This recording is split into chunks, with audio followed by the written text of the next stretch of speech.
Hello, everybody. Train King James here, back with the third installment of Thomas Battles. Last time we had an intense debate, and I'm assuring you guys right now, we're going to have an even more fiery one this round. So today we have three guests, as you saw in the intro. So, first guest we have here was actually in the first Thomas Battles with me.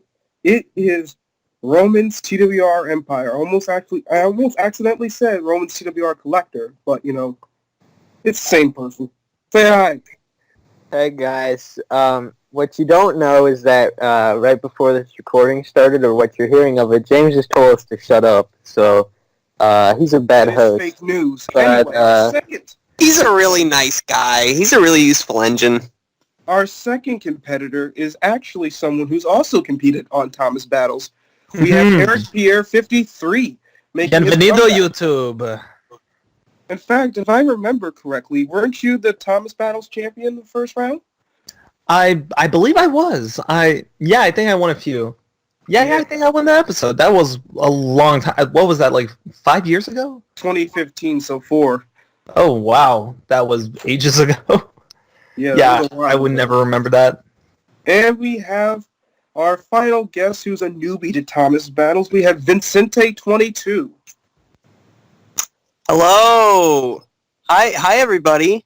Hey, jabronis. I'm very honored to finally be on here. This is something. There are no jabronis in this fandom, my dear boy. It's like, it's great knowing that, I'm just so happy that I get to join this legacy. It's like joining the Senior Citizens Club. I'm just so happy that I can be here and provide my insight, It's really great. Settle down, Vincent. Okay, so this episode we're talking about Halloween. It's time to get scary. It's spooky season. It's October. It's cold. It's fall. It's Halloween. Down goes the sun. I love it at the same time. So, without further ado, we're going to get into our first topic because we've been going on for a long time, people. And we know you don't care about our meaningless lives. So, as you can hear, my voice is dying. And we're only 5 minutes into this. So, the first topic we have today is we're going to talk about the worst Scary Thomas episode. So, it's not necessarily a Halloween episode, but the episodes you kind of call Halloween because they're scary. Kind of like how we kind of group episodes like Special Funnel and Terrence the Tractor as Christmas episodes when they're really just winter episodes. So, all right, we're going to start with Vincent since he's the newbie. What is, in your opinion, the worst Scary Thomas episode? I gotta say, this has been a bit of a debate because it's been kind of like, do I choose an episode that's not really Halloween related at all, or do I go for a Halloween one that's just really, really bad? So I decided to go with the Halloween one that, in my opinion, tries to have atmosphere but fails miserably, and that is Flower Power. All right, Flower Power. Yeah. All right, Eric, we're going to go with you next. Okay, so the worst Scary Thomas episode I could muster up is The Sad Story of Henry, because the internet thinks it's a demon episode or something like that. Okay, no, but a real answer, I wanted to go with Percy and the Haunted Mine. Ooh, that's different. I don't know if I can to this recording here. But anyway, we're going to go on to Roman. I did a remake of that episode. Okay, sorry. So the remake channel. I wasn't expecting anyone else to pick this, and I'm kind of glad no one else picked it, because I was like, I don't know, it took me a while to think of it, but I was like, yes. So the worst episode that's Halloween related, in my opinion, was 3 Steam Engines Growth. Oh, that's a good pick. All right, I was kind of afraid we get 3 flower powers, so I'm glad that... I'm surprised no one talked about Halloween. That's a good episode. I was not gonna say flower power from the start. Halloween good, but it's not as bad as Flower Power because at least it has some elements. That's off topic, Vincent. So, argue for your own episode. Yeah, go. Let's get into this arguing. Eric, talk about your episode. Yes, definitely. Sorry, I was closing windows. But yeah, Percy and the Haunted Mine. It's kind of simple, I suppose. For a quick rundown of the plot, from what I recall after just rewatching it a few hours ago, it's Percy has to do a delivery for the most beautiful station, and then he sees a mine, which in the episode is it's pretty cool how like the building like collapses in the fog, and that's like a good setup for an episode. Like it's not terrible for all of its content. It's just that the sum of its parts make it unbearable in a way. Because you have so you have the mine that like collapses, and it's like this really beautiful, interesting like visual thing, and then gnomes. Yeah. Because screw you, gnomes. It's not really creative. It's not really interesting. It's just kind of like, haha, gnomes, because why not? And it doesn't really fit with the whole like mineshaft idea. And also, why would a station win most beautiful with gnomes? I don't know. It's one of those episodes that kind of always baffled me. So yeah, I think it's the worst. All right, Roman, I want to hear about yours. Okay. Well, okay, actually, just a question real quick. So, right now, do I just talk about mine, or can I also make counter arguments? Or are we doing I that? want to talk about yours first and make a counter argument against Eric, and then we'll get Vincent. Roman is really angry at me right now. I can. Okay, Well, I am sorry. too. I am too. I should let you know. I am too. All right.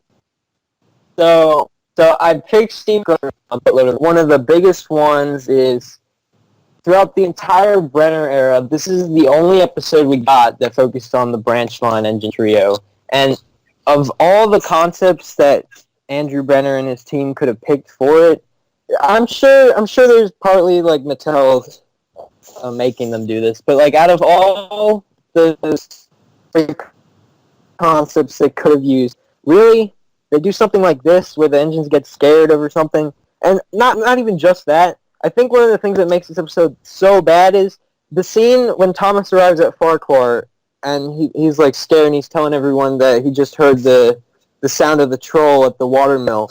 Percy and Toby, they say, oh, well, you know the story of the three Billy Goats Gruff. Well, the first Billy Goat went over and he was the one that was spared, and the last Billy Goat is the one that gets eaten. And they just selfishly go off, and they don't even care for one another in that whole entire thing. But like Thomas, Percy, and Toby, they have this strong relationship that they've developed over the years, and to see it just like get thrown away because of some silly noise that they heard over the watermill. Like, all right, most of the Halloween stories in Thomas are engines misunderstanding something, so that's not really the problem. But it's just like everyone just at least Percy and Toby for sure, they feel out of character in that moment. It's just kind of gross to watch.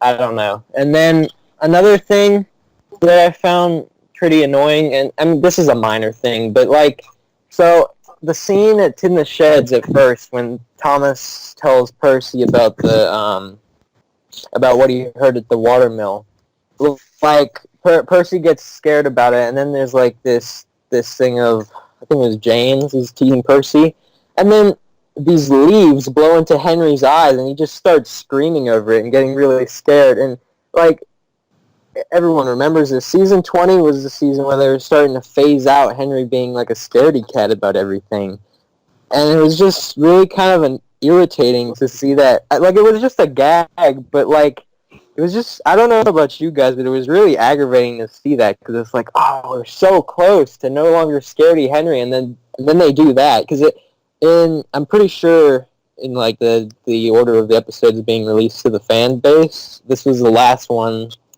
like that had Henry in it. Like, we had first Henry Gets the Express, and then Henry in the Dark, and then to see this afterwards is kind of like, really?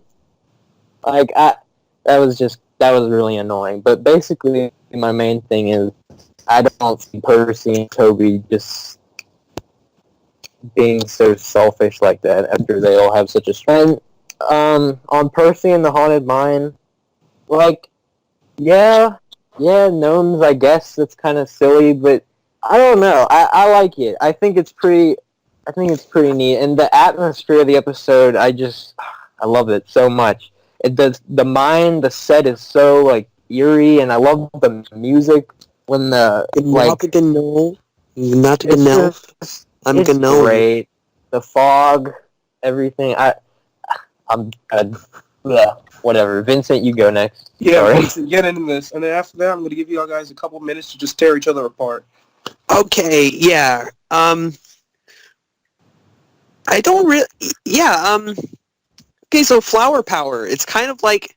I mean, it's not exactly a stereotypical choice, but it's not exactly like a really unique choice or like one unpopular opinion time. Oh, come on, Vincent, you got your work cut out for you. Come on. Yeah, I don't have an unpopular opinion. I guess I'm screwed in this round tonight. See, I think the problem with this episode is that it just tries to be so much that it isn't. Because this came at like a period when like every episode of the show was like bland and boring and repetitive. So it just suffers from having such a weak concept that it could never really do anything with. Because like the main guise of the episode is centered around this kind of flower gag, which basically just repeats Ghost Train verbatim without adding anything new. Like the whole flower plot was just like a setup for the one gag that doesn't even like pay off in as interestingly a way as Ghost Train does. And one thing that's kind of interesting about a lot of the other Halloween episodes is that like they all kind of have something to deliver or something that ties into the plot. Like even gnomes, like that's themed somewhat to Halloween. Whereas, like, this episode is just flour and biscuits. It has, like, nothing to do with Halloween. It's just Sir Topham Hatt really wants to keep eating. Like, holidays do not stop the Fat Controller from devouring everything in his sight. And it's just, like, it's really bizarre. It's like the dragon and Thomas Percy and the Dragon, if you can consider that a Halloween episode, it's like that's, like, something unique. And, like, the gnomes are something unique. And then the things that aren't unique aren't focused on, like just like regular delivery goods or things like that. I think that's just like a side nitpick, but it really just is like basically what the main goal of the episode is, and it just doesn't make any sense. But from like an actual like visual story standpoint, the thing with this episode is just that it has nothing interesting in it or new. Like, all of the Halloween episodes, like, the majority of them have at least, like, one interesting, separate, like, location. Like, say, okay, Haunted Henry's got, this ghost station, right? And Duncan's Get Spooked's got this bridge. The Phantom Express has the drawbridge, or whatever it is. And Stepney Gets Lost has the Smelter's Yard. This one has part of the Smelter's Yard, but they don't go in. It's just overused. Basically, what I think about in this episode is that that's the bakery. I mean, that's kind of different. It's just like the same redressed dark yard set or dark forest set. It's just there's so much blandness. Like basically, what they do for atmosphere in this is they just blow fog around. Is what I see. It's like.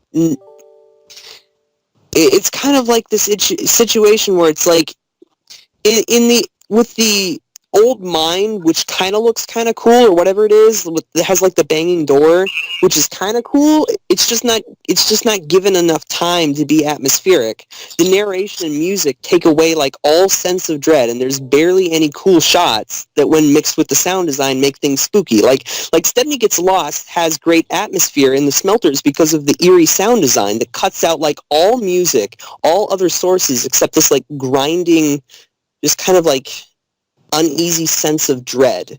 There's some pretty good reveal shots in this episode, if I remember. It just has, all right. It has no tension. Time, Vincent. I don't want to like. I get you. The argument, but I really need to hear you guys tear each other apart because you've been kind of talking for a while. We got to keep this moving. Can I just say something real quick? Go ahead, jump in. So, all right, we got a couple minutes. So I guess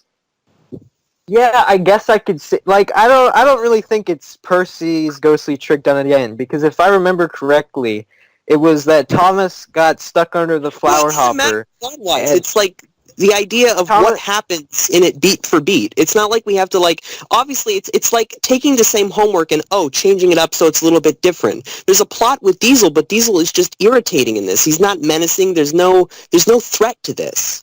Like, even in episodes where there there isn't actually supernatural things happening, there's still some kind of sense of threats. Like, I don't even think you feel any sense of dread at all because of the music and the sound design and the pacing.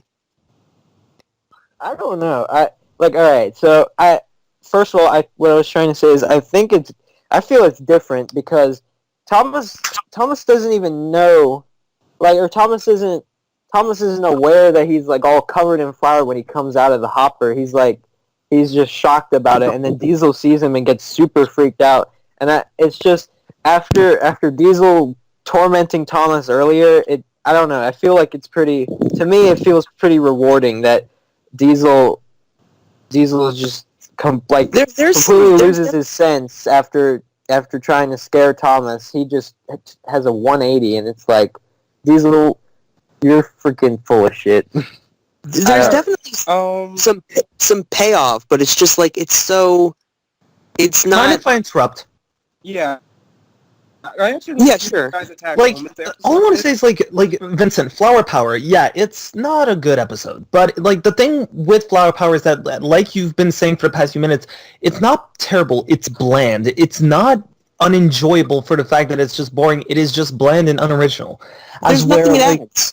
Like Percy and the Haunted Mine is worse because it's more like it's insulting in a way. Well, let me add to this point. Let me say that in a lot of cases, a movie that's so bad that it's entertaining can be better than a movie that's so bland you can't sit through it. At least Percy and the Haunted Mine has like interesting sound design and pacing. Like you said, the shot of the mine falling and sinking into the ground. Going to the mine, the thing with the Haunted Mine is that they use the concept, like, mining and Thomas and Friends are supposed to be like two concepts that should go like hand in hand because like railway has so much impact on mining and vice versa. And then they take the idea of the Haunted Mine, one of these monumental ideas of the Halloween season, and they just kind of ruin it. Like the number of times they use freaking mines in Thomas, and then one episode where it's a haunted mine, and it's just gnomes. Well, I disagree because they use it in a different way. Because usually it's like an engine mine, but all right, this is gonna sound kind of stupid, but I think it's cool how it's not directly tied to the railway. It's just like a siding that's there, and then Percy comes up, and then this building just collapses into the ground, but it has nothing to do with him. I think is the cool part about it. He doesn't trigger it at all. It just eerily falls into the ground. It has nothing to do with him. You have this cool visual, but like the engines have no impact on it. It's just kind of like, it's a thing that happens. It's like, and you want to know what I've been talking about the gnomes for a few minutes, but want to know what the real problem with the gnomes is that it kind of ignores the rules in terms of like fantastical elements in Thomas, because fantastical elements, whether like Audrey wanted them or not, have always been present in Thomas since the beginning. Whether it be just the faces, but like for example in season 5, Duncan gets spooked. Like that's a really brilliant episode, and it has like that supernatural effect. But the supernatural effect is only there to either enhance a story, push along a narrative, or like add some atmosphere, and the gnomes do none of that. Sorry guys, I really hate to cut you off. We've been going on this for about 15 minutes, and I need you guys in this very last minute to say stuff about why Three Steam Engines Gruff isn't the worst Halloween episode. Have you seen the visuals? The late day autumn atmosphere is just beautiful. It's a really beautiful episode. And a really nice way. The same could be said for Percy and the Haunted Mine, though, in the same regard. For the CGI series, season 20 is beautiful. Some of the sets in season 6 are absolutely beautiful. I would argue it, but I feel that the visuals of all 3 episodes there's some tension, there's some atmosphere, there's some mood in Three Steam Engines Gruff. You've got sunny sky, you've got climax, you've got like build up to the reveal under the bridge, no matter how stupid it may be, but you've got actual tension, you've got actual stakes, you've got the watermill. They brought back the watermill. That's a beautiful set. Interacting together, despite how poorly they just. It works thematically, but not to say it's a perfect story, but it's got more redeeming elements. There's like stuff to keep you interested. At least is my feeling, because it at least provides a cohesive mood, I guess. I don't know. Alright, I feel the same way about. Well, like I don't know. I just don't see a difference. I figured out who I'm going to pick. I don't even need a closing statement. One, because we're running very long, and two, because I think that I've heard what I needed to hear. So, I'm going to knock out one right out of the bat, and I'm sorry, Eric, but it's going to be you. Because you were the only one of the three that said anything positive about your episode, I can say. You said that the mind collapsing is cool and stuff like that, but you yourself kind of destroyed your argument, because I never heard Roman and Vincent once say anything that was, like, really positive about their episode, in a sense. Like, Roman briefly mentions that it's a good idea to bring the Farquhar Branchline trio together, but, like, the fact that he... Well, I was using that as a negative, as the only opportunity for it. I know, I was going to say that too. That's but like I said that the crashing was cool, but that ultimately it was a shame because it wasn't used in any creative way. Yeah, well, Farquhar just doesn't have any positive, at least. So, unfortunately, that did kind of count you out. So it came down between Roman and Vincent, and I'm going to give this one to Roman, because when I asked you guys to give me a reason why that Roman's episode was worse, or Roman's episode wasn't as worse as yours, I couldn't get something out of you guys that was like, couldn't be applied to another episode, in a sense. So I gotta give it to Roman. He definitely brought up the Farquhar Branch stuff. The stuff about Thomas, Percy, and Toby was well used. And we're gonna move on to the next question.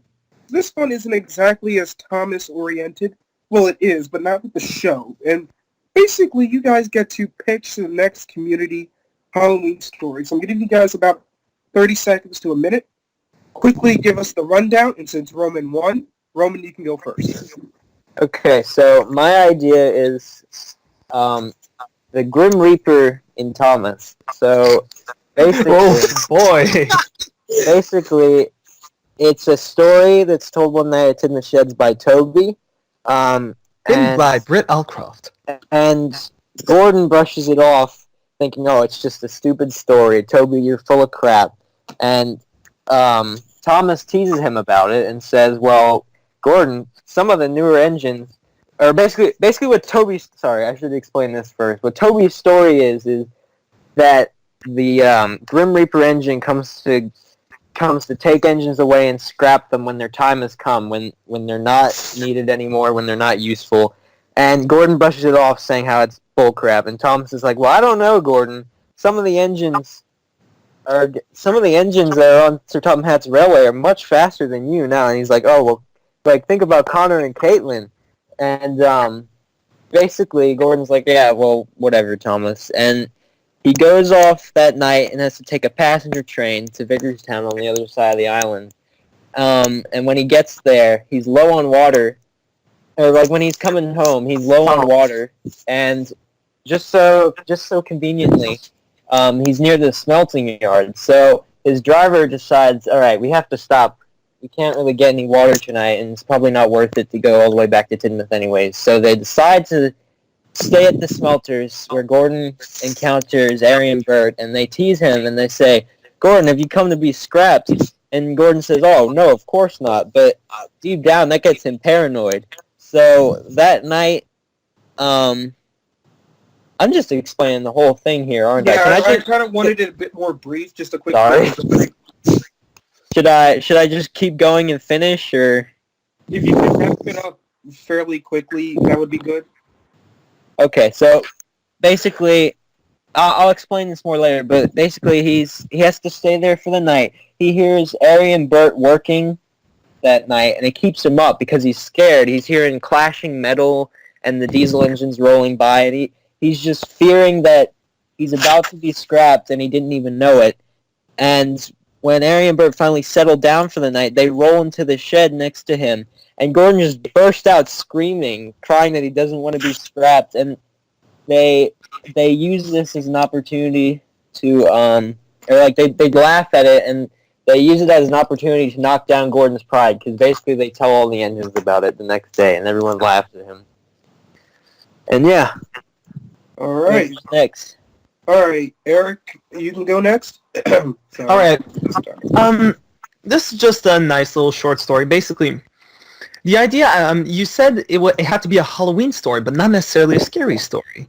So the idea I had was having like all the engines to admit it's a beautiful day out in the Sodor, autumn, Halloween, blah blah blah, all that stuff, and then basically James is just pulling trains all around the place and seeing people getting ready to put on costumes, and he just thinks it's ridiculous. He just thinks that's like, why would you do that? That's just ridiculous. Don't you have like, I don't know. He just doesn't like costumes. It's not that he's scared of them, or he just thinks it's stupid. So, but like when he goes to the station, he has to pull a train of children to the other side of the line for a Halloween party organized by the Fat Controller or something. And then basically James pulls the train, and all the kids like they laugh at him and say, "Oh, you're dressed up like a devil, ain't ya?" For some reason, I'm in a Scottish accent, but whatever. And then gets to the end of the line, and like the children keep laughing at him, just spewing out jokes. And then at one point, a low-hanging tree like comes and hits James, but like hits his whistle. So since it's on the top of the cab, so as soon as he gets to the end of the line, the kids get out of the train, go back to the front of the train, go tease James, and then James just is annoyed, so he's like, "Oh, I'll whistle," and then when he whistles, it bursts out this shriek, this really terrifying whistle, and all the kids just run away, and then James just sits there like, "Huh, I guess I showed them." All right, Vincent, your turn. Yeah, I don't really have that much fleshed out, but I would just love to see some kind of Halloween-like type episode with, like, say, Bill and Ben. Like, I feel like they did that a little, they hinted that at that, like, a little bit at the end of, like, Flatbeds of Fear with Salty. I'd like to see maybe a situation where, like, Bill and Ben like somehow become like obsessed with like Halloween and this kind of like idea of like trick or treat. So it's like they kind of like all their, I don't know how to describe it. Like I want to do this thing where it's like they end up like scaring other engines with things that they're doing, but it's not like necessarily like it's like maybe they're trying to like, yeah, it's I want to do this thing where it's kind of like it would be cool if Bill and Ben ended up like hearing like a story from Salty, right? And then they become like scared of it. And like, let's say that they like decide to, I don't know. It's kind of, I have ideas for this, but it's kind of like hard to nail down exactly narrative structure. But I'd love to see an episode where Bill and Ben just like go around like playing tricks because they think that everybody knows that it's a trick. Like, it's kind of like, oh, yeah, it's just a trick. But then everybody's like suddenly starts to think it's real. And I'd like to work its way back to Salty, where it's like, oh, Salty actually gets scared by a story that he portrayed as real, but he doesn't actually believe. I guess is kind of my thing. I don't know. All right, so I'm going to give you guys a couple minutes, attack each other's story. Hop to it. So I'd just like to say one thing real quick, and Eric's story, while it's cool and it's different, James, I feel like James is a little unoriginal in terms of scary stories, because there's already been stories like the Phantom Express, and then there's Tale of the Brave. I think Gordon needs a spotlight in a Halloween episode, because especially him being like scared of something silly. Like Gordon and his pride being taken down. I think episodes like that are some of the most enjoyable for me. I really love when Gordon's arrogant about something, and then someone shows him wrong, or someone embarrasses him, or makes him get embarrassed.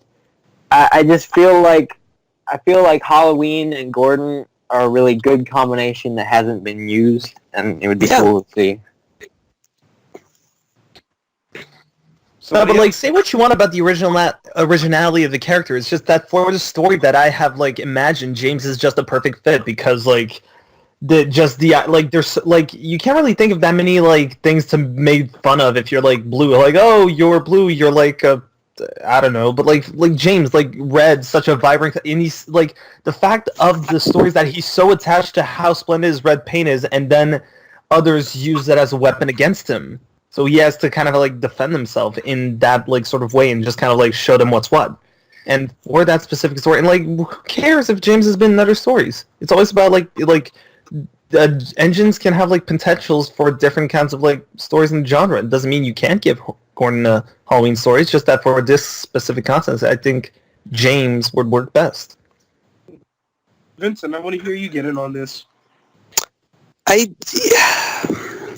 it's hard for me to take down things because I feel like I don't entirely have the full scope of what Roman's story is, and then my story is not completely fleshed out either. Should I explain some more? Or?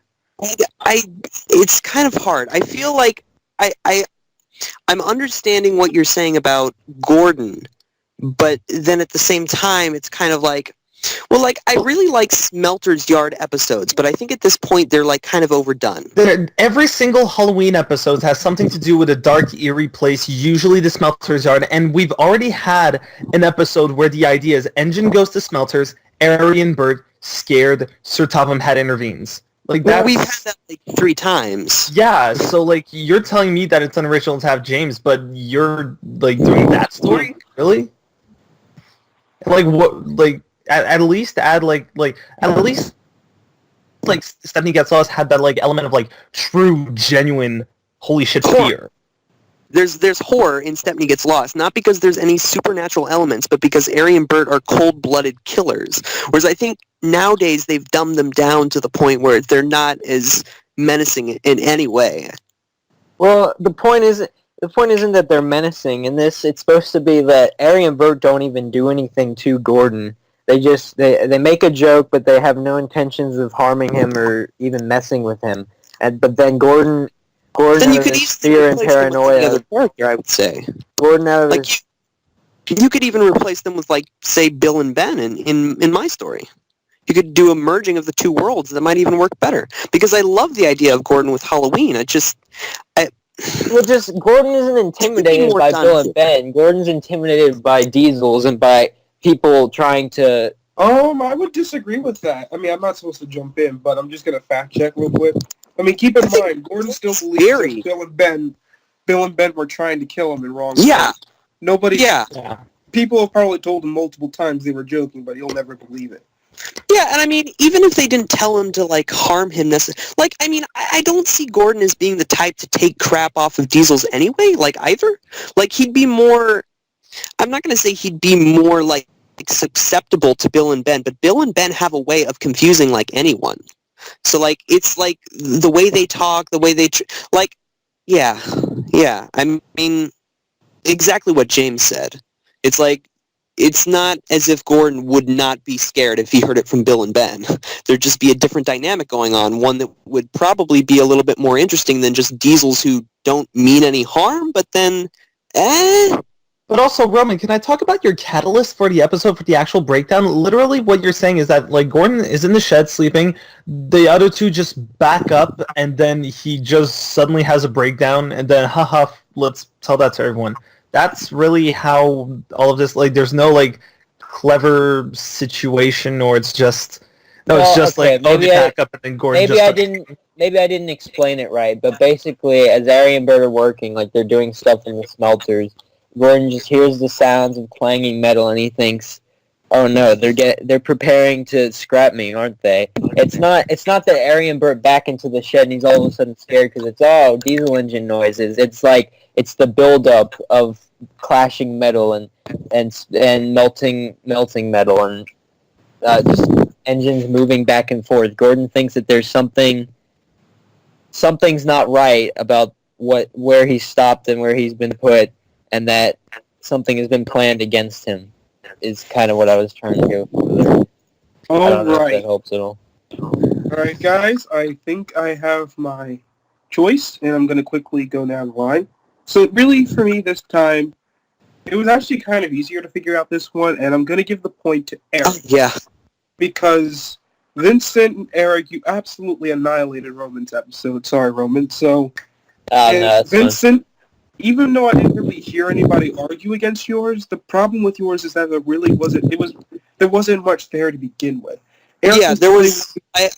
Eric had I a full can see concept, that. full story, and I think that gave it to me. Roman was starting to get advantage on Eric by saying, like, oh yeah, we have too many game stories, and you should pick someone different.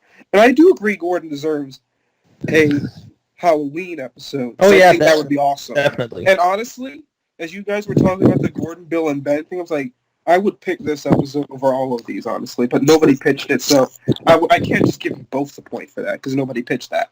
But, Right. But out of these stories, Eric wins. All right, next question.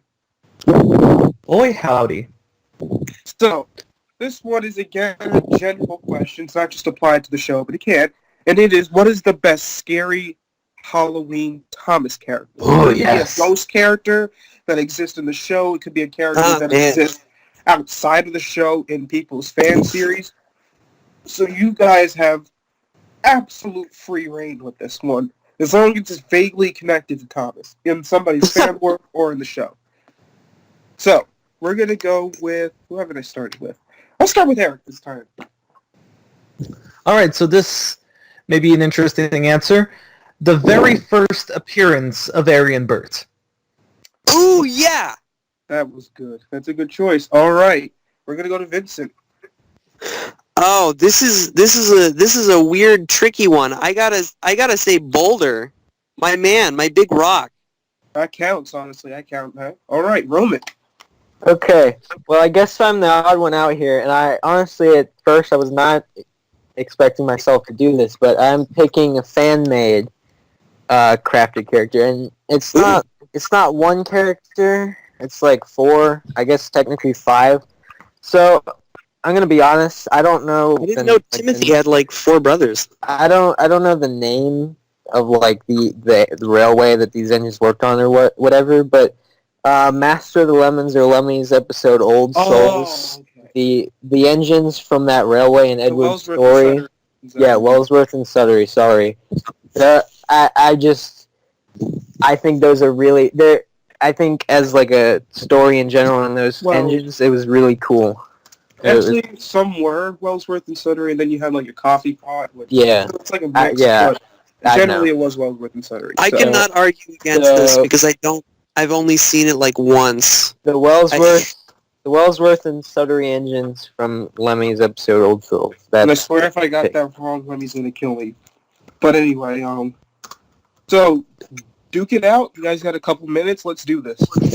So, all right, I just want to say something about a lot of the ghost engines or whatnot from the show is that they don't really have any historical background at all. I love how Lemmy, he does his research and he takes something from Silver's history and makes it into a really cool Halloween story. It's got such an eerie vibe. Like I love how the story is just on the closing day of the railway, number 3, he goes up the hill and then he randomly stops and just plummets down the hill as fast as he can and disappears into the daylight, and no one sees him ever again. And then when Edward is working the line years later, he sees an apparition of him, and it's just it's such an eerie vibe that I don't really get. Is this more of like an argument for the story or the world or the characters? This is more about the character. Because I don't. Well, it's good, but I feel like what you're defending is like the whole episode, which is good. What makes these like characters... Lemmy deserves all the love in the world, but right now no. I know, but it's kind of it's kind of hard to explain. But I guess I'm doing more of the story than the characters. But I find the idea of these engines from long ago coming back and being a part of the engines lives in the future. I just think that's really neat. All right, let's hear about our Lord and Savior, Boulder. Oh, my man, my big rock. It's a rock. It's a rock. Yeah, it's not just a boulder. It's a rock. He's so like menacing, and it's chilling. It's like again, this could also kind of go into the direction of like talking about the episode, but it's like this constant like eeriness where it's like you don't really know whether he's alive or not, and it's like you're deathly afraid of him, but you're also sympathetic of him. He's basically like nature personified with a vengeance. It's like everything about him is like mysterious, and it's like whenever he's on screen or they do this kind of little thing, it's like I don't know, Rusty and the Boulder I've actually gotten chills at more than any other Thomas Halloween episode, just because it's like one of the things in the Sodor universe that we have no explanation for. Even Topham himself does not have an explanation for this or why this happened. And you could either think of him as Rusty's personification of the boulder that chases him, or you can think of him as an alive creature who like sees what they're doing to his land and just wants it all to end, wants it all destructive. And what's crazy in the end is that you almost feel bad for him, and his arc is never resolved. It's like they end with one of the most poetic lines in any Thomas episode, and it's like, I can't remember exactly what it is, but it's like, gazing up at the mountains where he once used to stand, strong and silent, or whatever it is. But it's like, whenever I hear that, I automatically get chills running down my spine, because it's like... Body's aching all the time. Yeah. Mama, ooh, I really get like back to the question, Boulder. people. Yeah. Well, How you about know, Eric goes now? Mind if I step right in? May I just set the scene?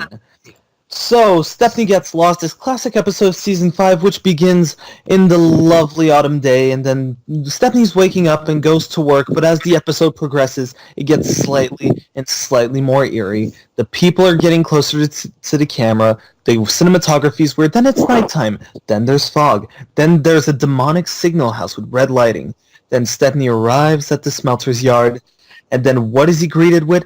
2 engines that literally want him dead. How lovely. It's not even just like, because every single diesel in the show so far has just kind of like alluded to the fact that engines should be scrapped. No. These 2 want him dead. Like, keep in mind also, I think that like Ari and Bert were the first, I believe they were the first Class 08s introduced after Diesel, and Diesel was like really hard-hitting evil Diesel, and all the other ones afterwards were more kind of like tame. Like, there was D261, which was just an asshole, but you have also like Derek and Boko, and those are nice Diesels, and besides, Diesel got sent away twice at this point. These guys, they're weird, they have facial hair which engines should not have, they are in a creepy place, they have creepy voices, and they literally try to bring Stepney to his demise. They are terrifying, and they were in the actual show. So, like, mic drop, I guess. All right, Eric and Vincent, I want to hear you try to take each other down real quick. Give you guys about 2 minutes. okay. Go at it. Eric, do you have anything to say about Boulder, first of all? Yes, I do. The tone of the episode. Because I love the the thing of the episode. This is going to be but fun. like let me explain. The build-up is excellent. The build-up to when we actually see Boulder fall is just beautiful, especially like when Boulder falls like slowly towards the ground. That's an interesting shot. But the problem with the episodes is that the whole thing about a Boulder chasing engines is taken a bit as a joke.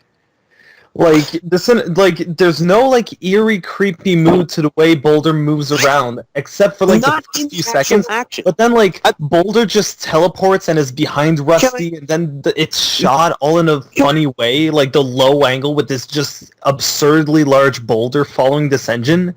Can I just interject with saying that I feel like Like, You're everything right. around the Boulder chase is taken extremely seriously, but for some reason Boulder himself is, ridiculously shot in the episode. I think that just boils down to a lot of, like, the way they had to shoot it, but I think it's almost the fact that it's, like, almost silent. There's minimal music. It's shot in broad daylight, and it's just this menacing thing coming towards you, coming around. And it's hard because it's like, I don't know, I feel like what you're saying is, like, a little bit valid, but I feel like for me it almost adds to the tone because you have two conflicting tones. You have this kind of like dreary, moody, like sort of supernatural arc, and then when it actually starts happening, it's like it's bleak and it's frightening and it's just like it's like in your face, and it's I don't know. It's kind of hard, but I feel like I like something I like to say about Boulder is I just kind of feel that there's this. Well, Boulder has an arc, I think, and Ari and Bert are menacing, but Boulder has an entire arc connected to him that's tied to the psychology. The fact that a character has an arc or not doesn't like add to scariness. We're talking about pure, genuine dread, and what helps Ari and Bert is their presentation. It's not for no reason that I said the first time we see Ari and Bert is because of the mood, the way they talk, the way they're painted, because they're super, especially they're super grimy in that episode. Coming towards you that you can't tell its motivations, you can't stop. It's like the dog who has rabies in To Kill a Mockingbird. It's just silently in the distance, moving towards you. You can't predict it. You don't know where it's going to be, and it's you don't know what it wants. What Ari and Bert have is pure dread. Like Boulder has terror, but Ari and Bert are really just dreadful sights to see for any steam engine. Can I interject for a second? I just want to. There's a method to his madness. Ari and Bert just want to kill. I just want to say this, and take this how you will, but I feel with Boulder and his story that it's enclosed in just a few select engines, and the thing that the kind of vibe I get off this story is it's just a tall tale, something that one of the engines decided to tell one another. The fear of diesels is universal. Something about the Wellsworth and Sudbury engines is they come to the modern day after Edward tells his story, and actually okay, the engines can't tell whether or not it was real or not, but they are interacting with them in the current day, and it really, I think that's powerful because it's not just a scary story. It actually interacts with them in their current situation. I just find that really interesting. Well, Boulder is just completely unexplainable. The hatred for diesels just exists because of the context, and it's hard because I feel like Ari and Bert are very menacing creatures, but there's nothing. There's not that much under the surface that's presented, at least in that. It's just killer diesels, and Boulder is what the hell is this? Why does this exist? Why is this coming for me? It's just completely unexplained. And the fact that it is unexplained leads to the question, is this a tall tale? Is this an imagining? Is this a personification? Did this really... Something about Ari and Bert is, I feel like... Boulder is this fantasy character, something that is very, very unlikely to happen in real life. Ari and Bert are a real threat and a real fear, and something that during the years from 1951 all the way to 1966, it was the number one fear of every single steam engine. Well, that's just and Stephanie almost got scrapped twice in its lifetime before the era of the show. So being faced with that thing for a third time, imagine the fucking just. I apologize for swearing, but imagine the dread. Could Ari and Bert really get away with not knowing what they're doing? Because the way that it's told in the story, Sir Topham Hatt's there to intervene just in time, but it's Sir Topham Hatt's controlling these two engines. He knows what they're doing, and he's not going to let that happen. He has Ari and Bert in line to a degree, and Arian like- Bird are just lackeys. They don't have any motivation not- of their own. Sir Topham Hatt Well, does not have. they're not going to be able to Topham do Hatt has anything no- to stop Arian them Bird are as long as Sir extremists. Topham Hatt are in charge of them. I know who I'm going to pick, and I'm actually going to give this point to Vincent. Roman, they kind of got you in the beginning with that argument about you're more talking about the story and less about the characters, so it really became between Arian Burt and Boulder. And a lot of what Vincent said early on about Boulder potentially being a personification, is he a tall tale? Is he alive? Is he not? That makes it more eerie. It's like Boulder kind of has this like Jaws T-Rex from Jurassic Park vibe that like, is Jaws like actively trying to kill people, or is Jaws just a shark who's trying to eat and just happens to come upon these people? Right. Is it like Arian Burt, they kind of started, it was very much between Arian Burt and Boulder, and then they kind of started getting you at the end that Arian Burt are kind of lackeys. And a big thing that does kind of hurt your argument, Eric, is that you're talking about Arian Burt in this one episode, but then afterwards they're just kind of pranksters. So that kind of like, it's like Arian Burt are more pranksters later on. Like we see them more often as the pranking, staring engines type thing, less of a we're gonna freaking kill you. Okay, so what hurt my argument in the end is something that had nothing to do with my argument. That's nice. What? Anyway, That was your whole argument. I'm just saying. No, that you, but I wasn't talking about like season 6 plus Arian Bird. yeah, but like that wasn't the thing that hurt it. The thing that hurt it was a lot of people saying the stuff like, you know, Arian Burt are still lackeys. You know, they're doing their job. They're just, you know, killing people. I mean, Yeah, even then. They're just and killing the fact of the kids. matter is that everybody else picked characters that their whole character was that. Your characters, yes, they did try to kill Stepney, but then afterwards we don't see them do anything that doesn't.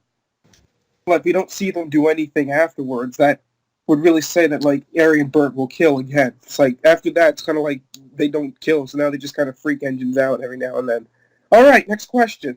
So this is a more interesting question, bit different. And for those of you who live in the U.S., Oh my.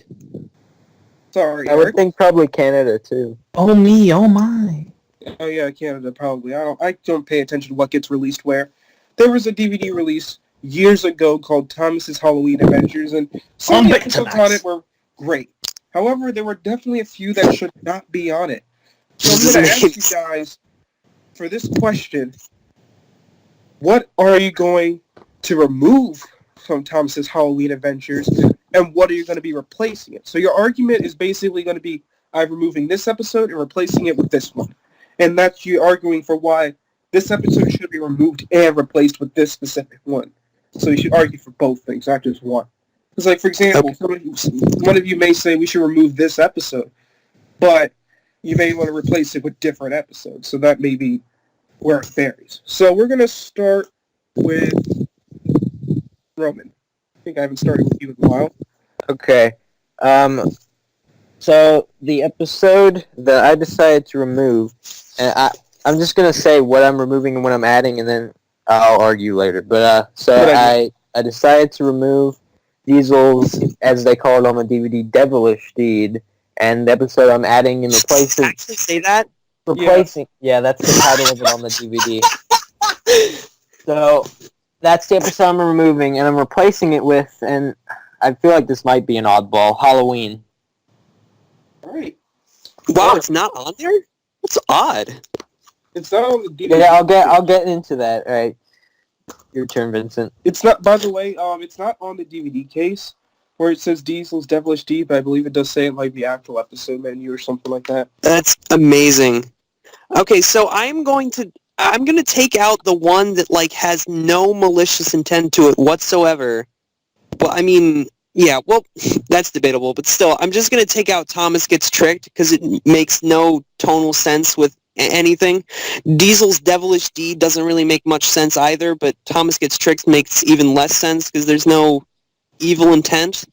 I was originally going to replace it with Stepney Gets Lost, but seeing as there's like another big Smelters episode on here, I want to put on Duncan Gets Spooked because it's the quintessential Halloween spook fest, right? And it's Halloween.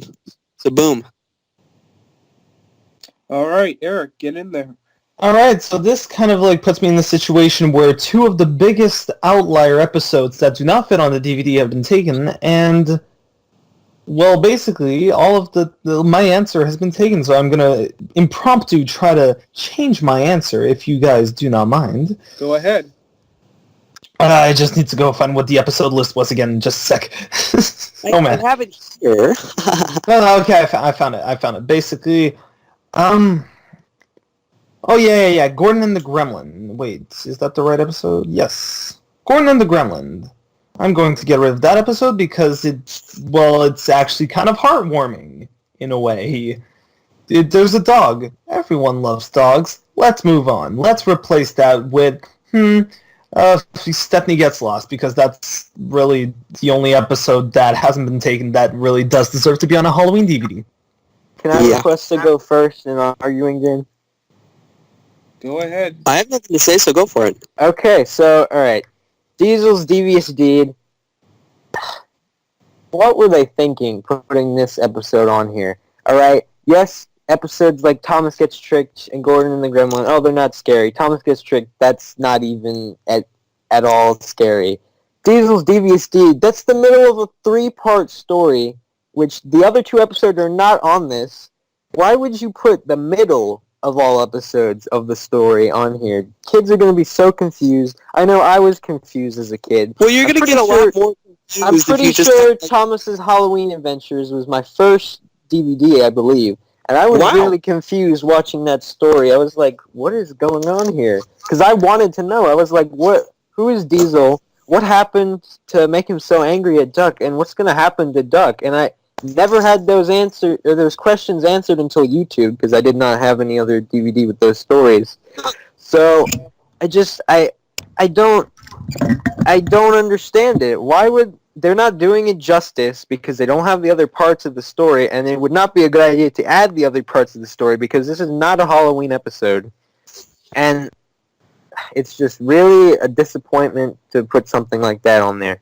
And Halloween, I feel like Halloween deserves to be on here because the DVD cover has Thomas and Emily on it, or at least the original one. The current one is the CGI Thomas, but let's not go into that. So the original cover, the two engines on the front, like the bigger ones, are Thomas and Emily. To any outsider person looking at the DVD, they're like, oh, Halloween's on here. No, it's not. And that just doesn't make sense to me, because I think Halloween is a really good episode to put on this release, and I'll get more into that after you guys say something. Yeah, I mean, I think what you were saying about Diesel's Devious Deed early on, I can apply to parts of Thomas Gets Tricked.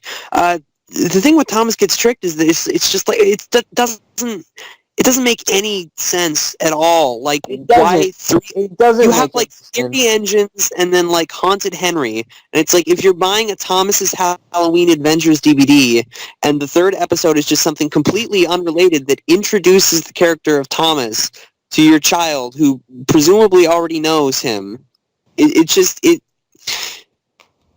doesn't make any sense. But if you're gonna remove one of them, you should remove Diesel's Devious Deed, because there's more to that story than just that story. At least Diesel's Devious Deed is, I feel like it stands. It is part of a 3-part saga, but like at least I feel like Diesel's Devious Deed stands alone the best out of the 3. I mean, that could just be a weird thing because I haven't seen it in a while. The same could be said for Thomas Gets Tricked, though, and for Gordon and the Gremlin. What could be the same? They can stand on their own. Diesel's Devious Deed can't stand on its own.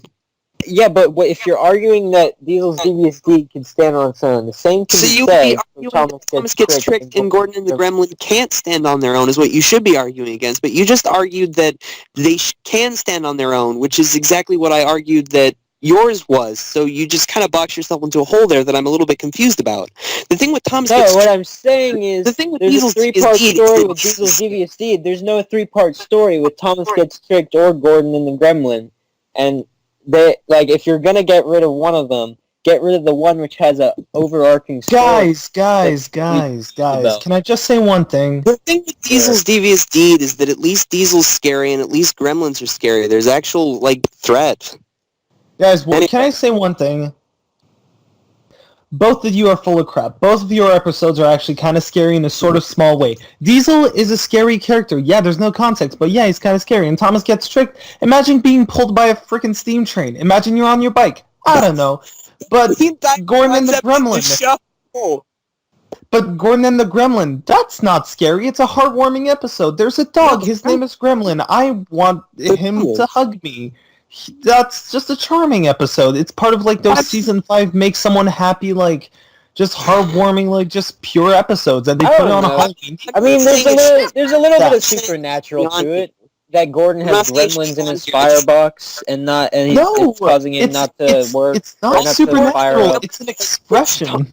Also, Gordon and the Gremlin somewhat fits tonally with the majority of season 5 and later episodes on here. Thomas gets tricked and Diesel's Devious Deed just both don't make any sense at all. I'm not saying Gordon and the Gremlin should be on here.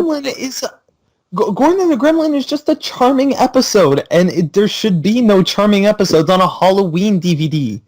There are so many good, scary season 5 episodes, and they take one that should and make someone happy. Alright, I wanted to comment on this. I made a point about the season 5 episodes, and I feel that... The scariest thing in Gordon and the Gremlin is Sir Topham Hatt's mom, and we will not talk about her. I feel that anatomically correct. I feel that adding Stephanie Gets Lost or Duncan Gets Spooked isn't the right choice, because if you look at the time period when this was released, which was 2006, I don't think that...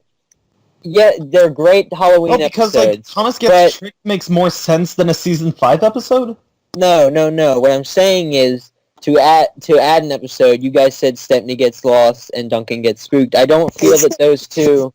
I don't feel that those two are the best choices because there's kind of a less... Halloween is actually worthy of the DVD.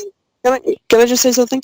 One of the reasons I didn't choose Stephanie Gets Lost to put on here is I was planning to, but I changed it throughout the course of this discussion because I think Stephanie Gets Lost is a really, really good episode. I think it might be the best Halloween episode out there. But the thing is, you're helping me, Vincent. I hop back and forth between arguments here, but I just want to say that there is already a Smelter's Yard spooky ooh-ah episode on here. Which one is Scaredy Engines. That's Scaredy Engines. Halloween, again. Oh, yeah, Scaredy Engine is much better than Stephanie Gets Lost. I'm not saying it's better. I'm saying if we could only replace one and put something on there. I would not take Scaredy Engines off and put Stephanie Gets Lost in its place because I had the chance to take Thomas Gets Tricked off and put something else in its place. Because here's the thing. You want a total of more Halloween episodes on there, right? You don't want, there's no point in me taking out a Halloween episode to put another one in. So instead, I'm putting in one that better diversifies the DVD. Is Duncan Gets Spooked because it's different. Halloween again follows basically the same formula as Scaredy Engines. You have this thing where Thomas runs away. I think Scaredy Engines has a good connection, Halloween has a good connection to Scaredy Engines. Though I really like Scaredy Engines. No, Halloween is awful. I really like Thomas and Emily are both very in character in this episode, and I like how. This is going back to Scaredy Engines. Thomas completely ignores his last experience with the Smelter's Yard. He just brushes it off. He's like, "Oh, why are engines scared of the Smelter's Yard?" Thomas, you freaking hypocrite! This is exactly what Thomas does all the time. He just ignores his own mistakes and thinks people are silly, and then he ends up looking like a jackass. Okay, well, Halloween came out after this release isn't true because this release came out in 2006. And Halloween would have come out in 2004. Also, I'd like to say that the DVD uses the new series intro and outro and engine roll call, and not a single episode on here is new series. If you added Halloween, at least there would be reason to keep that. I just feel like Halloween and Stephanie Gets Lost are too redundant given the quality of the other episodes on this DVD. I feel like to make it a fully rounded Halloween experience, which it's not going to be because you're still going to have 2 episodes that are off, which are the other ones you guys decided to take off. I just... But kids want to get scared. Diversify it a little. I would have to put in Duncan Gets Spooked because Duncan Gets Spooked is spooky. It's like it's spooky, but I think it's a little too harsh for this DVD, especially considering the time period it was released in. Thomas Halloween Adventures DVD, and if it has Diesel's Devious Deed on it, it's like that's not a happy ending, like you said. But it's like it. Should we really be concerned? Hell, but it has the happiest of happy endings. And Duncan Gets Lost has the same. So. If you're gonna say Duncan Gets Spooked is too scary for this DVD, then so is Stephanie Gets Lost. I know, that's why I didn't pick Stephanie Gets Lost. I picked Halloween. All right, guys. So. Well, I know you did, but I'm 30 seconds. I want you to explain exactly why you're going to remove the episode that you're going to remove. Just very quickly, 30-second summary, and explain why your episode is the best to replace it. 30-second summary, that's it. Okay. Diesel's Devilish Deed is the middle of a 3-part story, which is really important for both the characters of Duck and Diesel, and it doesn't do the episode justice by just including that one, especially on a release like this that has nothing to do with Halloween. I'm adding Halloween because it fits the time period best. It's a really good story of Thomas and Emily, and I think there's no focus, of course, there's no other episode with Emily on it. There's no focus of Emily on this DVD when she's literally on the front cover. Vincent, you're up. Go. I feel like a lot of stuff doesn't fit the mood of this DVD, but I think Thomas Gets Tricked fits it least of all because it just doesn't make any sense or any context given the era. It just doesn't belong. The introduction story to Thomas, that's this little charming little thing. It doesn't belong here. Like something like Gordon and the Gremlin belongs on here a little bit more, just because it meshes with the other season 5 episodes, which have the most of the good stuff. And that's 30 seconds. All right, let's go. What? All right, Gordon and the Gremlin has to go because it's not a Halloween theme. It's not scary. It's a ridiculous, it's a heartwarming episode. And probably the only reason why they put it on the DVD is because one of the guys saw, oh, the title says Gremlin. Throw it on there. Has to go. Replace it with Stephanie Gets Lost because it's one of the most terrifying and most moody, most autumny, just like Thomas episodes. And just having a DVD with Halloween episodes and not Stephanie Gets Lost is just a real shame. And well, it's the same thing with Duncan Gets Spooked. Duncan Gets Spooked is right, it fits with the ghost story, but it's got we have to move along because the episode's starting to run long. We're over an hour at this point. Damn. But this is tough because there's episodes that you guys have said are replaced that I would pick, and then but you guys also paired it with different episodes that if I could have my perfect combination, it would be like removing Diesel's Devious Deed and replacing it with like Duncan Gets Spooked. Nobody argued that, so obviously I can't pick that. So I have to go with the combination that best fit.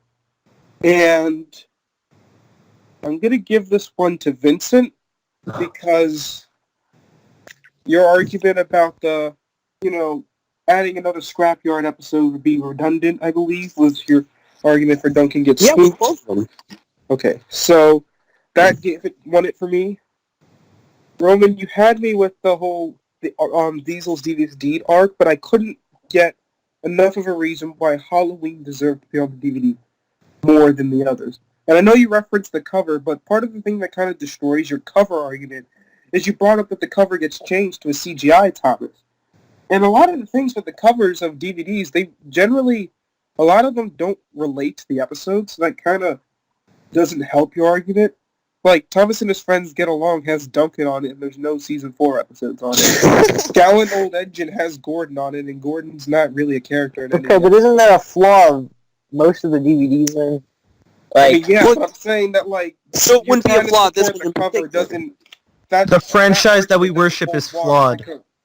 I'm saying that your argument doesn't hold water because that the same problem can be said for most covers, in a sense.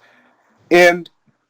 Eric, I think you just kind of got beat by the Scrapyard argument. All right, last question. Okay, can I? Well, yeah. I was just wondering. So right now the points, I believe, is 2. Wait, someone has 2. Someone has 1, and another Vincent has person. 2. I also have 1. Yeah. We're at the So 4th Vincent is question, and doesn't the currently- last one usually carry 2 points?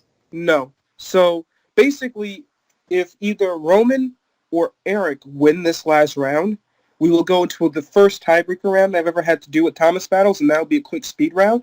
And basically, it'll be a question I'll shoot off really quickly. And Wait, you but guys I only just have to 1 answer it. point. I only Yeah, I'm have one- saying, yeah, if you Okay. get this one right, you'll have 2, and you'll be tied with Vincent, and then you'll go on to the tiebreaker round. Oh, okay. Roman has 2. All right, sorry.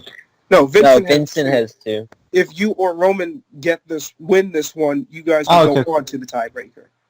I'm All dumb. right. Sorry. So the last question is, you're going to pitch a new Halloween song for Thomas. Ooh, I'm You on can home base it off turf. a TV You can base it I'm off a not TV on series home turf story, at all. general song. You don't need to give me lyrics or anything specific. And it really should be kind of different than what we've had from other songs in a sense. It should feel new. Not something I can get from a song that exists. So we're going to start with Eric. All right, so the idea I had for my song is going with an earlier kind of like mood to it. Like usually we see mostly like, well, I basically imagine if we were making a song for like around like season 4. Like if season 4 or 5 decided to have like a Halloween song just to go out of the blue, what I do if I were in the spot of Junior Campbell, I would take the melody that you hear at the beginning of Percy's Ghostly Trick, like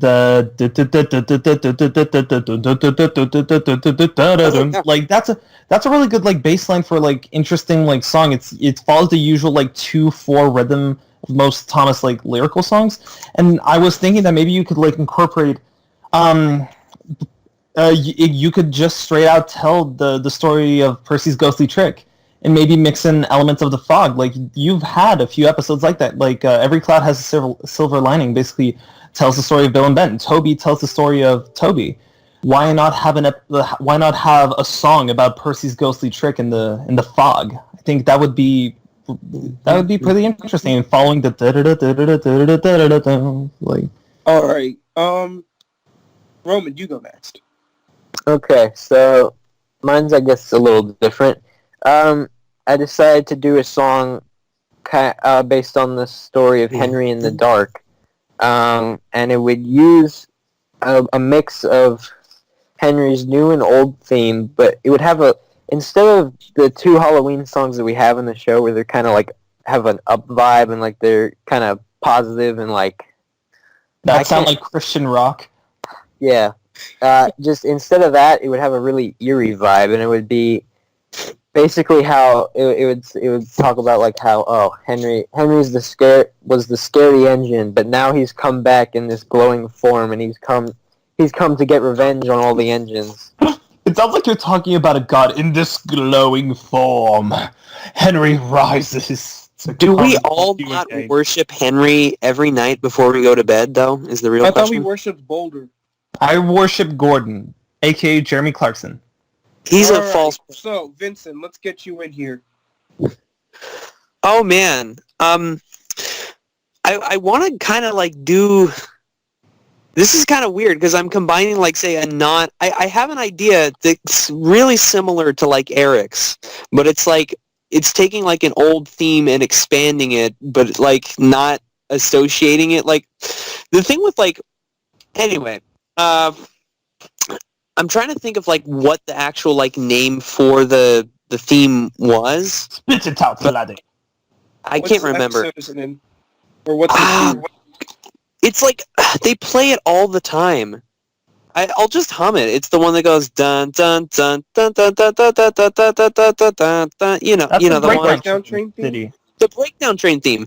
I want to see like the Breakdown Train theme turned into like a slow but kind of like grinding rock song, and it's about like Rusty going through the night, like trying to like when he's rescuing Stepney and he's like seeing all these diesels and things. I want that. I want that in my life. I want like Rusty, like I want these songs about these like scrapyard diesels, ominous and like just like darting around, like trying to escape, and just like this slow, menacing build up that's kind of like Anyway, I don't know, just kind of, but like not like poppy, let's be brave type of thing, but more like kind of more like slow Let's version be of like bored. Day of the Yeah, Jesus in a way. poppy was the word I was kind of thinking of before, but Poppy. All right, duke it out. Give y'all a couple minutes.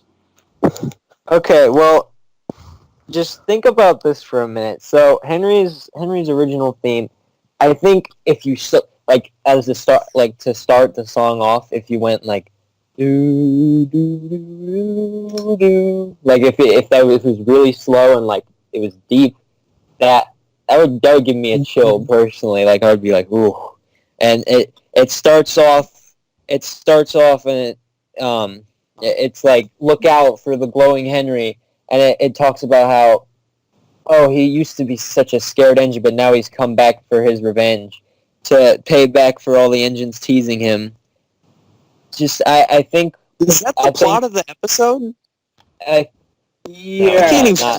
I mean, sort of, but it's like, it's not, Henry's not doing it on purpose, but Right. the song is like, the song is just overhyping the whole idea of Henry having glowing paint, but I think it would be like I could see this happening because they do a lot of Chris Renshaw does a lot of homages to the classic series. I think him using part of Henry's old theme would be really cool, and I think they would do that totally. So I have a question about your argument.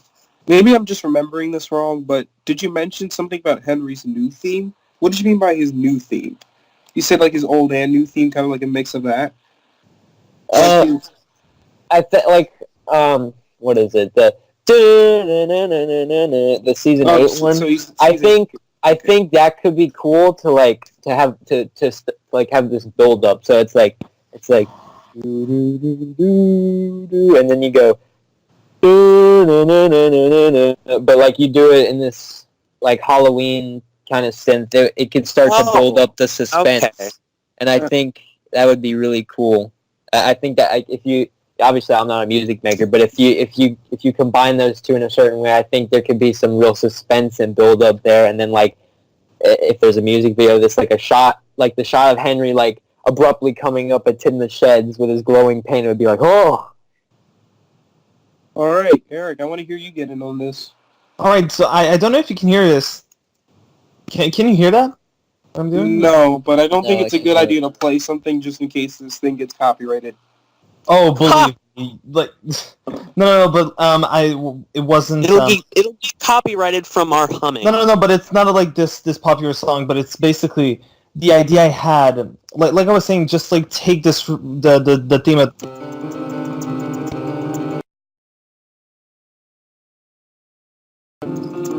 Like the whole like do, and like that's a pretty good baseline that you can like. It's simple, but it's simplicity that you can like easily build on, and like that's the great strength of like Junior and Michael when they compose like songs.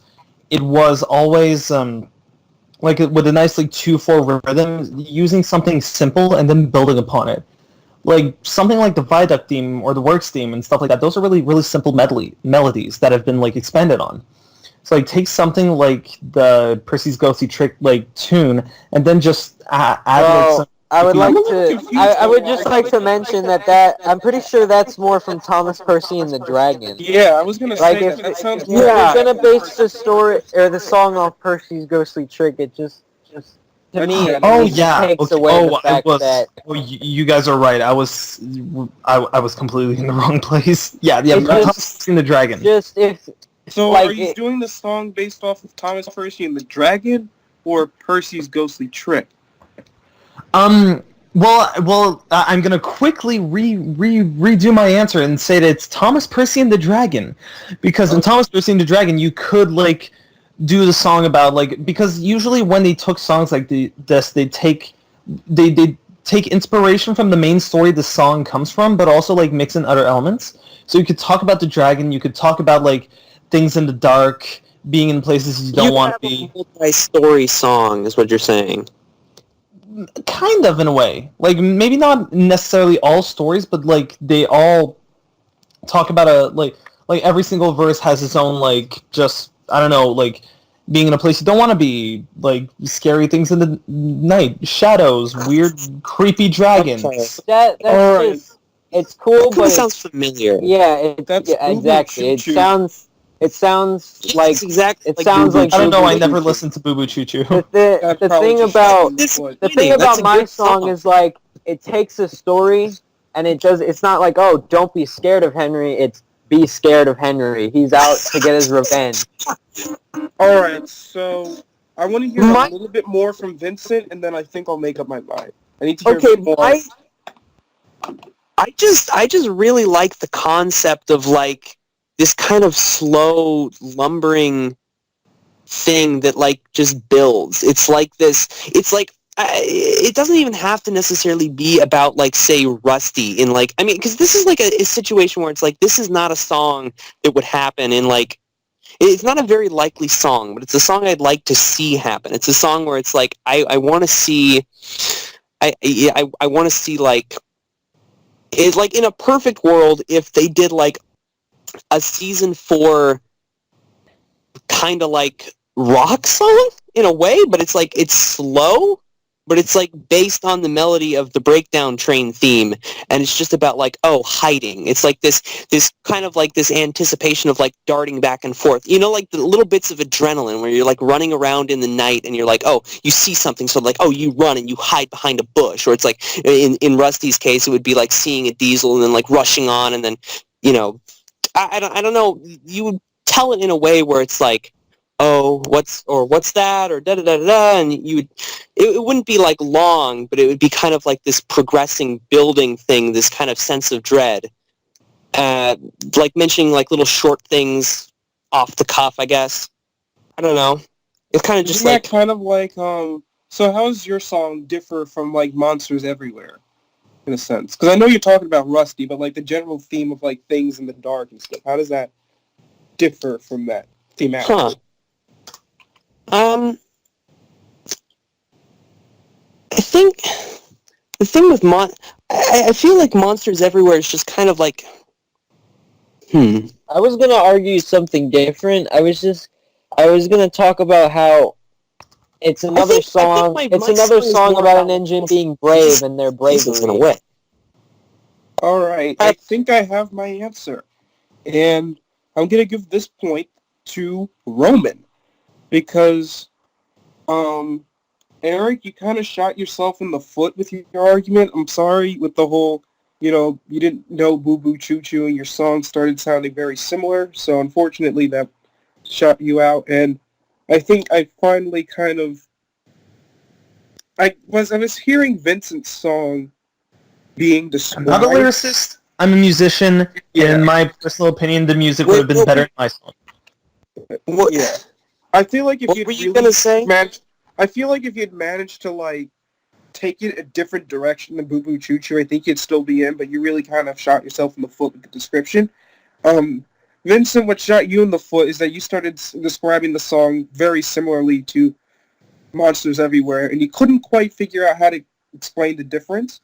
And I think Roman was really the only one who had a song that was truly different than any other song that does exist. Well, I think the thing with his is that I get what you're saying. Yeah. But, so anyway, that does mean that we have 2 people with 2 points, I believe, which means this is the first time on Tom's Battles, this iteration, that we're actually going to have a tiebreaker round. And I came prepared for this. I was really hoping I wouldn't have to duel off against Chevy Chase himself, but I guess, Chase. Chevy Chase, man. Anyway, Chevrolet Chevy That's- Corvair Yeah. Pursuits. all right, so the way this is going to Eric work, can this is just be a a fly on question the wall. that nobody... So, unfortunately, Eric, you are out. It was nice to have you here, but you can kind of just sit back and relax as these two kind of go at it. I'm But, just gonna do heroin while you guys finish. Have fun. Have fun, buddy. It's like watching any part of Big World, Big Adventures. Anyway, Heroin, am I right? What we're going to do is, this is a question that I did not tell any of them that we're going to do in case of the... Audience, I was Yeah. joking, by the way. Not doing Sure heroin, don't do drugs, except the cool ones. Yeah. Well, you do drugs. what we will be doing, I cannot talk at midnight apparently, is this question will be asked. They don't know about it yet, and it's basically there's two answer choices. The first to pick whatever answer choice gets that. If you say the answers at the same time, whoever said it last, whoever I hear last, and Eric can help me judge. Is this like a buzzer thing? Kind of. It's not like a buzzer thing. It's a one question, and you're going to have a minute to argue. And I'm going to name 2 episodes that are Halloween related, and I want you to tell me which one is better. Okay. Don't you get spooked. Hey, James, I have an idea that I've seen in a different, I've seen in a different show. Hold on, I couldn't hear anybody say anything. So, ready? The count of 3. So you Wait, hold on, James, what are the episodes again? Duncan Gets Spooked, Haunted Henry, which is better. And you're going to pick your answer, Roman and Vincent, at the same... Whoever says it first gets to go right now. Duncan Gets Spooked. All right, good. So you guys pick different ones. All right, Roman, you have a minute to say why Haunted Henry is better than Duncan Gets Spooked. Okay. Starting now. Haunted Henry, oh my god, the fog, the music, the quick narration, it's so eerie. And I love how, there's this mysterious light in the house, and you can, then these gates randomly close, and the whole time it was just this one creepy guy who was trying to warn Henry of the impending danger, but, how was he helping him? He was just freaking him out, and in the end, he killed his whole train of trucks. He pushed them all down a ravine, they all died, all the supplies was wasted over this guy trying to warn Henry of danger, but he gets him into more danger, and it's so cool, and just the fog, oh my god. Man, I'm struggling. Let's see. It's time. Vincent, go. I think the thing with Haunted Henry is just that it's like the fog is just like kind of there. It's just there. It's like there's nothing more to it. It's just fog in a forest. With Duncan Gets Spooked, we have like a wide variety of locations, a wide variety of times of day. You start out like normal. It starts out like a normal episode, and then things go awry. Things go awry as soon as you see the ravine, as soon as you see the viaduct, and then you realize things are deathly wrong. They just plunge down into the murky depths. And then it's like, it starts out, it's like a story, and then Duncan just like slowly gets it like creeped over him. And it's like, well, Henry just basically like learns, there's this creepy guy, whereas Duncan actually kind of like learns a lesson in the process. And with Duncan Gets Spooked, you have the magnificent visual of the moon against the honestly terrifying legend of the engine trying to get across that never makes it to the other side, and how the workmen play into that. It's just this terrifying image of time. So, and yeah, you're done. Sorry. All right. So, based on what was just said, I'm going to give this point the final point, and the Thomas Battles winner of this episode will be Vincent. Yes. You got you talked about the atmosphere. You talked about, the character. You talked about a lot of that stuff for Duncan Gets Spooked. Romy brought up some great things on Haunted Henry, but I didn't hear you say anything about Duncan Gets Spooked, and I think that kind of shot you in the leg. So yeah, I didn't take my time that great under pressure, but good job, Vincent. So that's the way this tiebreaker round goes. So today's winner is Vincent. We had a great episode today, guys. So does anybody have any last-minute plugs they want to get out?